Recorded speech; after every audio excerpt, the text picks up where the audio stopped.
It's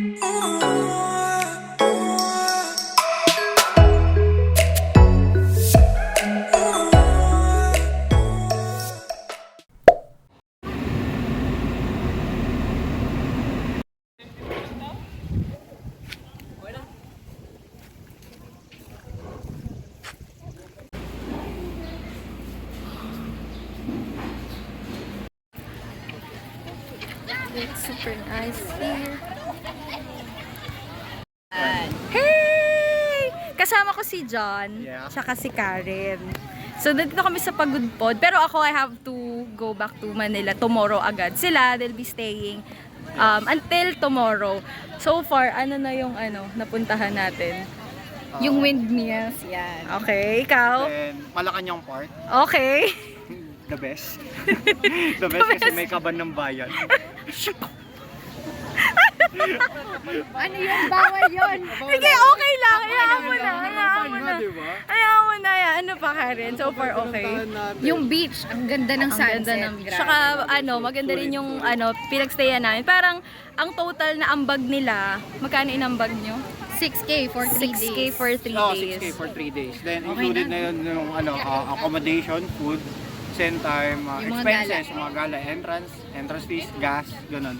By the way, 7 packs kami, tapos DIY lang yung ginawa. Ako, saling ket-ket lang ako. Sila talaga yung nag-plan out for everything. Our guest of honor. Oo, lang ako. Saling ket-ket lang. Sulit yung pagdadrive ng 4.5 hours. Ayun, pa pala, salit-salitan kami sa pagdadrive. Yun yung maganda kapag may mga marunong mag-drive kasi pag isa lang, medyo parang kailangan mo pa kumuha ng driver kasi nakakaya. Pero kami, madami sa aming marunong mag-drive, so hindi kami nahirapan papunta dito sa Pagudpod. Ang chill ng sunset. Chill ng Ay, ng sunset. worth. Pakita Para good namin luck sa na. mga pet nyo. Priceless. Pakita namin na.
Wow.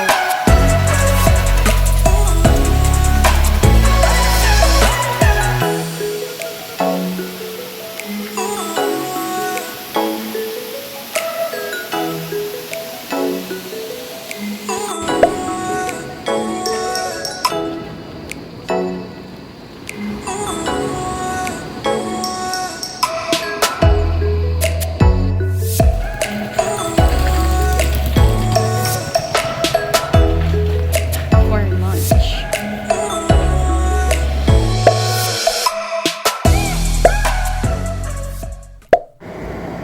Hi guys! Day 2 ng aming Pagudpod trip. Actually, Ilocos yung buong trip namin. And yung itinerary talaga good for 3 days. Pero ako 2 days lang.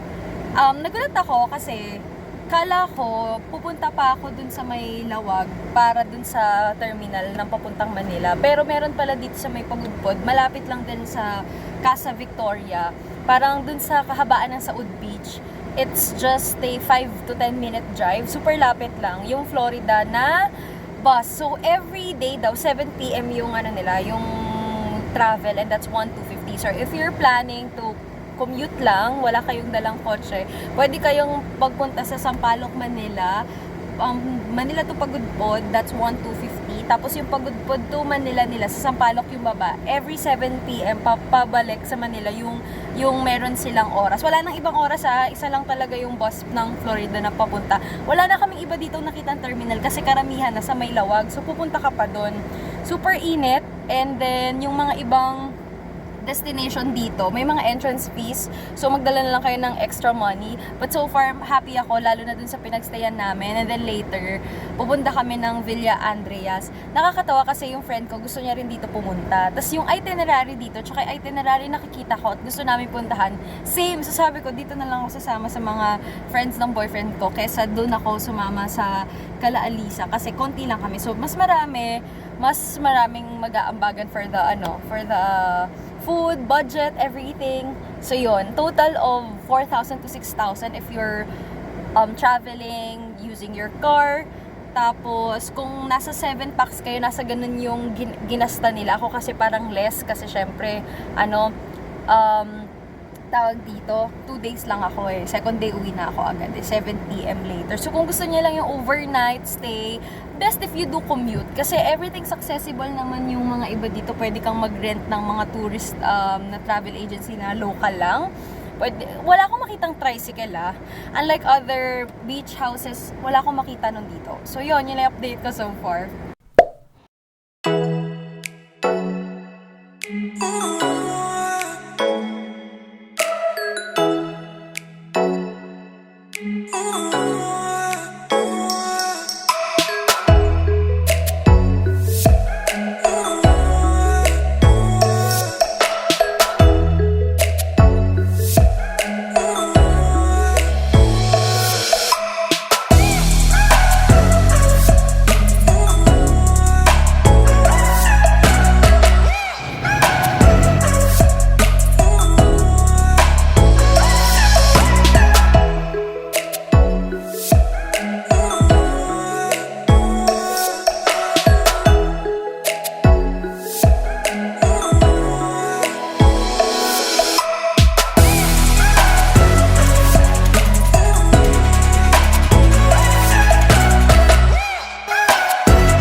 Voice over Rooch taking over. Thank you so much for watching the video. Di na naman ako nakapag-film ng outro but I went straight ahead sa terminal papuntang Manila because I still have a flight to catch. Thank you guys for watching the video. Bye!